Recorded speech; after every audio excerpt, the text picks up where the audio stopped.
नमस्कार जय Jagannath welcome to my mini blog. तो आज रोचे मोर डे 2। बाकी मुझे सकाल सकाल उठी फ्रेश होकि ब्रश कर गोटे ग्लास पानी पीदे तापर गाधे पाधे रेडी हो गली ऑफिस जावाई। तो मुझे भुवनेश्वर ऑफिस रे थी बाकी सेकेंड हाफ रे मते कटक ऑफिस जावाई पड़ला। तो मुझे ऑफिस रो काम सब सारिकी बाहर आसली। देन ऑफिस रे पहुँची ऑफिस रे कटक ऑफिस रो काम सारी मु भुवनेश्वर आसापी बाहर थी। मो नना आज आसो बोली भुवनेश्वर थिला मत कहला रहीता तो मुझे ते नहीं छाड़देवी बोलिका। तो नना सहित ये पलि आसली आमर मो रूम को।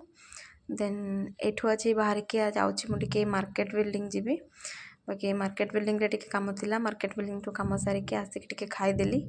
खाईदे फेरुली बाटर दोल ठाकुर को टिके देखिली। तो तांकर किसी अलग प्रकार रिचुअल्स थिला। आम सेपट तो एमती किसी नाही कौन निआ चारिकर ठाकुर बुलूले बाकी से छिड़ा होगी देखिकी फेरली घर को। तो तापर आज एतिकी रहिला पुणी देखा नेक्स्ट ब्लॉग रे।